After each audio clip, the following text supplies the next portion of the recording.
నమస్తే సోదరులందరికీ కూడా ఇప్పుడు కొన్ని విషయాల గురించి మనం మాట్లాడాలి. దానికోసం అని వచ్చేసిన నేను ఈ మధ్యలో ఒక ఉద్యమం జరుగుతుంది. ఏంటంటే Marwadi go back. So Marwadi వల్ల తెలంగాణలో ఉన్నటువంటి కస్టమర్స్ కి ఏ విధమైనటువంటి ఇది నష్టాలు ఉన్నాయి. అసలు మార్వాడి గో బ్యాక్ అనడానికి గల రీజన్ ఏంటి? అసలు మార్వాడి గో బ్యాక్ గురించి మా మిత్రులు ఒక అడిగినమాట మీ అభిప్రాయం. బేసికల్ గా దాని గురించి నాకు ఫస్ట్ తెలియదు. సో తెలియనప్పుడు దాని గురించి మనం మాట్లాడదు కాబట్టి ఈ వీడియో 3 days బ్యాక్ చేయలేదు. సో నేను మార్వాడీలకు సపోర్ట్ గా చేస్తున్నాను. ఎందుకంటే బతుకొచ్చిన మీద దండయాత్ర అనేది కరెక్ట్ కాదు. వాడు బతుకొచ్చిండు మొత్తం దోసుకుపోతుందంటే అది కూడా కరెక్ట్ కాదు. ఎందుకంటే వాటితో పాటు మనలు వ్యాపారాలు చేస్తున్నారు, అందరూ వ్యాపారాలు చేస్తున్నారు. అసలు ఈ మార్వాడి గో బ్యాక్ ఎందుకు వచ్చిందో ఒకసారి మనం దాని ఫ్లాష్ బ్యాక్ ఒకసారి చూద్దాం. అసలు మార్వాడి గో బ్యాక్ రావడం గల కారణం ఏంటంటే సికింద్రాబాద్ ఎంపీగా మన తెలంగాణ శ్యామ్సన్ అని ఒక క్రిస్టియన్ అబ్బాయి తమిళనాడు పార్టీ నుంచి పోటీ చేస్తున్నప్పుడు చాలా కొన్ని మార్వాడి షాపులని చందాలు అడిగిందన్నమాట. సో మార్వాడి వాళ్ళు మిగతా పార్టీలకు ఇచ్చినట్టు ఈ తమిళనాడు పార్టీకి చందాలు ఇవ్వమని చెప్పినాడు అన్నమాట. సో అతను మీ సంగతి నేను తర్వాత చెప్తాను అన్న ఉద్దేశంలో ఆయనకుంది. దీనికి తోడుగా కొన్ని రోజుల క్రితము ఒక శాంసంగ్ సంబంధించినటువంటి ఒక వ్యక్తి మీద వాళ్ళ రిలీజియన్ సంబంధించిన వ్యక్తి మీద ఏదో ఒక సంఘటన జరిగింది. పర్ఫెక్ట్ గా టీవీలో కానీ ఎక్కడ కానీ టెలికాస్ట్ కాలేదు. వాళ్ళు దాడి చేశారు. దాడి చేసినప్పుడు అక్కడ ఆ షాప్ సంబంధించి మనం కేసు పెట్టడం కానీ ఇలాంటివి చేయొచ్చు. ఇవన్నీ బంద్ చేసి మార్వాడి గో బ్యాక్ అని స్టోరీ మొదలుపెట్టాడు. సో మార్వాడి గో బ్యాక్ అని పెట్టినప్పుడు నేను అనుకున్నాను అది ఇప్పుడు మన తెలంగాణ మీద అభిమానం ఉంది, తెలంగాణ శ్యాము అంటే తెలంగాణ మీద అభిమానం ఉంది అనుకుంటాం. కానీ డిపి ప్రొఫైల్ ఇవన్నీ చెక్ చేసిన తర్వాత స్టేటస్లు అన్ని మన ఎవరైనా పేరు ఉంటారు స్టాలిన్ సంబంధించి, పార్టీలు ఏమో తమిళనాడు సంబంధించి, అసలు పార్టీ ఏమో ఆయన భావం ఏమో ఆయన పోస్టులు హిందూ వ్యతిరేకమైన పోస్టులు ఇవన్నీ చూసిన తర్వాత అది హిందువుడు పేరేమో శ్యామ్ అంటే మన కృష్ణుడు అనుకుంటాం. కానీ ఆయన శ్యామ్స్ అన్నట ఆ విషయం మనకు తెలియదు. అంటే ఫస్ట్ ప్రైమరీగా తెలియదు. తర్వాత ఏంటంటే మా దళిత సోదరుల పేర్లు బాగా వాడుకుంటున్నాడు. దళిత సోదరుల పేర్లు వాడుకొని ఆయన రీసెంట్ ఒక టీవీ జీటీవీ అనుకుంటా, జీటీవీలో ఒక విలేకరు అడుగుతున్న ప్రశ్నకి ఎందుకు నీకు వాళ్ళ మీద ద్వేషం అంటే వాళ్ళు ఇక్కడికి వచ్చి కృష్ణాష్టమి ఫెస్టివల్స్ ని, అదేవిధంగా గార్బా నృత్యాలని, దీపావళిని, మహాలక్ష్మి వ్రతాలను, తర్వాత లక్ష్మీ పూజలను బాగా హైలైట్ చేస్తున్నారు. దానివల్ల మిగతాలందరూ కూడా పూజలు చేస్తున్నారు. దానివల్ల నేను వ్యతిరేకిస్తున్నా అని చెప్పి అంటే ఉద్యమానికి మూల కారణం ఇవే. వాడు పూజ చేసి నీకు పూజలు ఇష్టం లేదు, దేవుడు ఇష్టం లేదు కాబట్టి నువ్వు ఆ దేవుని నమ్మిన ఆ దేవుని దగ్గర వేయలేదు. కానీ హిందూ సాంప్రదాయాలు పూజలు చేస్తున్నారు, వీళ్ళు హిందూ సాంప్రదాయాలని ప్రోత్సహిస్తున్నారు అనే ఒక ఉద్దేశంతో నువ్వు మార్వాడి గో బ్యాక్ అంటారు.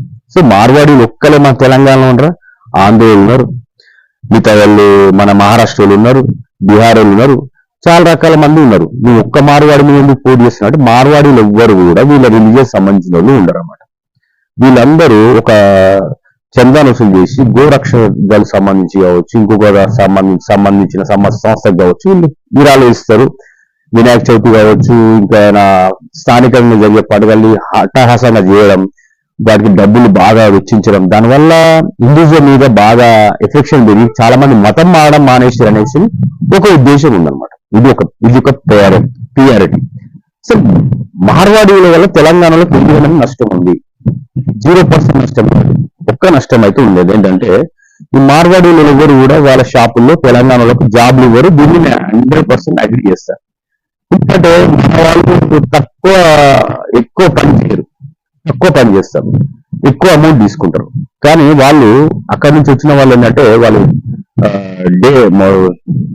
మాక్సిమం చేస్తారు, తక్కువ శాలరీ తీసుకుంటారు. మనం 14 hours చేయాలంటే ఎక్కువ శాలరీ తీసుకుంటాం. మన శాలరీస్ అలా ఇవ్వలేదు కాబట్టి మన నుంచి మనుషులు తెచ్చుకోవచ్చు. మేబీ ఇది జరుగుతుంది. దీన్ని ఖండిస్తాం. ఎందుకంటే తెలంగాణలో ఉంటూ తెలంగాణలో కంపెనీలు పెడుతూ తెలంగాణలో షాపులు పెడుతూ కనీసం తెలంగాణ వాళ్ళని 10% తీసుకోవాలి అది.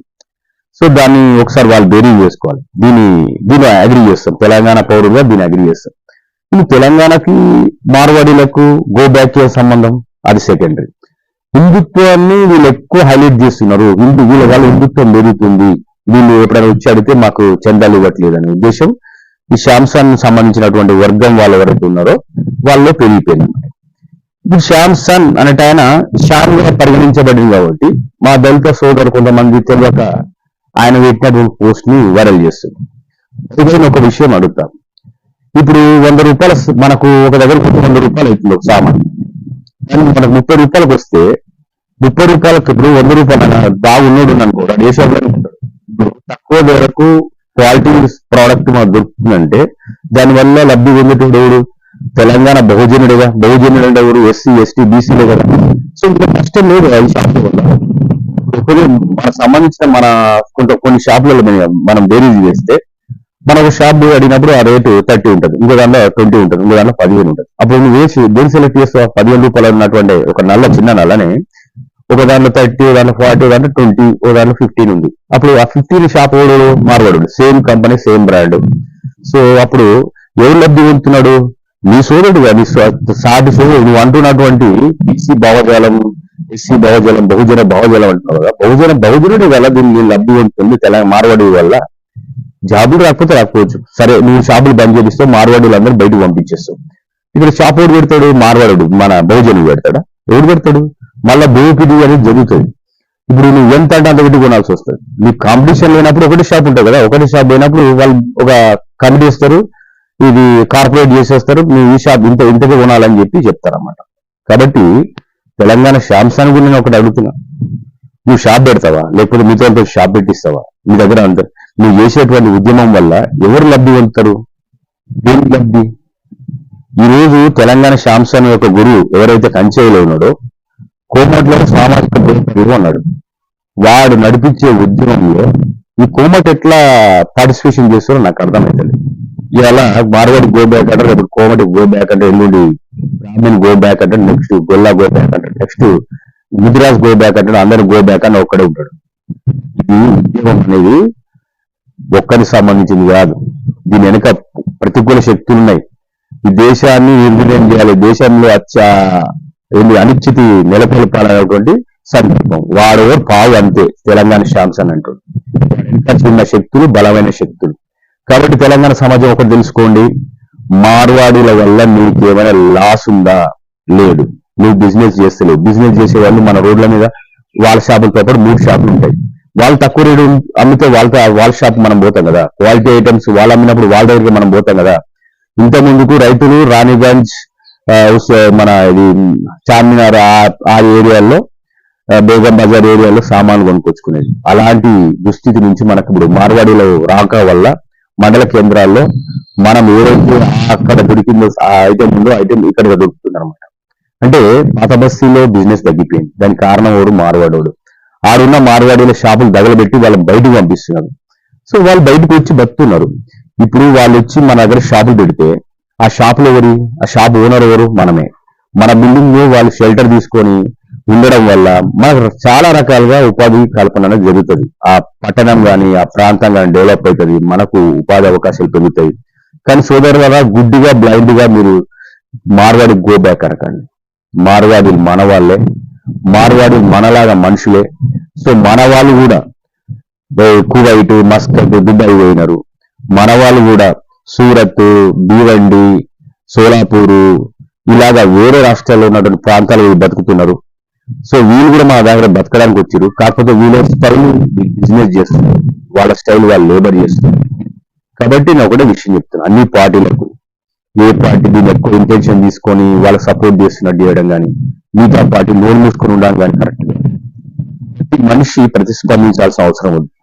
అసలు వాళ్ళు చేసిన తప్పేంటి? మీకు చందా అయ్యనంత మాత్రాన గో బ్యాక్ అండి.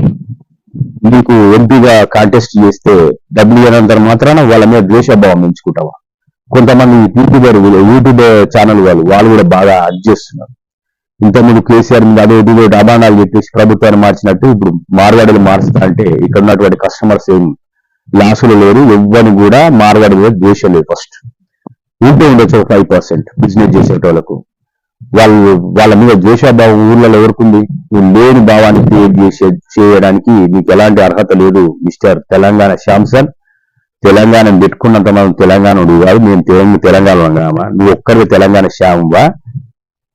నువ్వు ఎక్కడనే బహుజనుడు, మేము బహుజనుడు కాదా? సో మేము బహుజనులు అడుగుతున్నాం. నువ్వు వాళ్ళ సంస్కృతిని ఇక్కడ ఇంప్లిమెంట్ చేస్తే అది హిందూ సంస్కృతి అవుతుంది. హిందూ సంస్కృతి ఇంప్లిమెంట్ చేస్తే నీకు వచ్చే నష్టం ఏంటి? First question. సెకండ్ క్వశ్చన్, మార్వాడిని ఎవరిని మోసం చేశారు? మార్వాడి బిజినెస్ విస్తరిస్తే నీకు వచ్చే నష్టం ఏంటి? మార్వాడి ఒక్కడ ఉన్నాడా? ఆంధ్రుడు లేడా? తెలంగాణ లేడా? బీహార్ లేడా? ఒడిశా లేడా? ఎంతమంది లేరు తెలంగాణలో? చాలా మంది. ఇది ఇప్పుడు కాదు, తెలంగాణ ఎప్పుడైతే ఇక్కడ నిజాం సర్కార్, కుతుబ్ షాహీలు ఇక్కడ ఇంప్లిమెంట్ చేసిరో అప్పుడే వీళ్ళందరూ వచ్చి మన దగ్గర పుట్టినారు, ఇక్కడనే పుట్టిన ఇక్కడనే బిజినెస్ చేస్తున్నారు. ఎవరైనా వస్తే రావచ్చు. మనకులో లేని ఐక్యత వాళ్ళు మనకు ఐక్యత చూపిస్తున్నారు. మనం కూడా ఐక్యంగా ఉండాలి, మనం కూడా బిజినెస్ పెట్టాం. నువ్వు శాంసంగ్ నువ్వు బిజినెస్ పెడుతూ ఈ షాప్లు తక్కువ రేట్కి మేము నాలాంటి కస్టమర్ వచ్చుకుంటారు. అప్పుడు మార్వాడి షాప్లకి ఎందుకు పోతాం? శాంసంగ్ అనే వ్యక్తి మీ యొక్క పద్ధతి మంచిది కాదు, దీన్ని మార్చుకోండి. మేబీ మీకు మార్వాడి మీద, హిందుత్వం మీద కోపం ఉంటే ఉండొచ్చు. ఈ పోస్టుల వల్ల మాకు ఆ విషయం తెలుస్తుంది. కాబట్టి తెలంగాణ సోదరులారా, ఈ శాంసంగ్ చేసేటువంటి విష ప్రచారాన్ని నమ్మకండి. మార్వాడీల మీద దాడులు చేస్తున్నాడు పాపం. మార్వాడీలు ఎవరికి చెప్పుకోలేరు. ఇప్పుడు మార్వాడీలు, బ్రాహ్మణులు, కోమట్లు వీళ్ళు ఏంటంటే సంఖ్యాబలం తక్కువ ఉండడం వల్ల వీళ్ళకు ధైర్యం లేదు కాదు. దాడులు ఎందుకున్న ఒక మాట అని 2 మాటలు వాడడం ఎందుకనే ఉద్దేశంలో వాళ్ళు వెనక ఉంటారు గొడవలకి. ఆ మాత్రానికి వాళ్ళు పిడికోలు కాదు. ఈ మధ్యలో వీళ్ళు చాలా మంది మందబలం ఉన్నోళ్ళు ఈ మందితోని బాగా వివరక్షణ చేస్తున్నారు. అట్లా మనం ఎక్కువ మంది ఉన్నామనేసి పోయి తక్కువ మంది నేలం కొట్టడం ఎంతవరకు కరెక్ట్ సమంజసం? వాళ్ళ షాపులని ధ్వంసం చేయాలి, మెసేజ్ చూస్తున్నాం మనం. సో వాళ్ళ షాపులు ధ్వంసం చేయాలి, వాళ్ళని తెలంగాణ నుంచి వెలగొట్టాలి, ఇలాంటి విష ప్రచారం మానుకోడు. ఫస్ట్ మనకు వాళ్ళ వల్ల ఎలాంటి నష్టాలు జరగట్లేదు, మనం వాళ్ళకి సపోర్ట్ గా ఉందాం. మనకు వాళ్ళు జాబ్లు ఇవ్వాలి. మన ప్రాంతంలో ఉన్నప్పుడు మరి ఆంధ్ర కంపెనీలు చాలా మంది పెట్టారు. మా పక్కన మొత్తం ఆంధ్రలో కంపెనీలు పెట్టారు. మనకు అవకాశాలు తక్కువ ఇస్తే మొత్తం ఆంధ్రలో వెనుకొసుకుంటారు. ముందు వాళ్ళ మీద పోరాటం చేయలేము, ఇలా పట్టుకున్నాం. వీళ్ళ షాప్ లో ఎన్ని జాబ్లు ఉంటాయి? ఒక షాప్ లో 1-2 జాబ్లు ఉంటాయి, కానీ కంపెనీలో వేల జాబ్లు ఉండేది.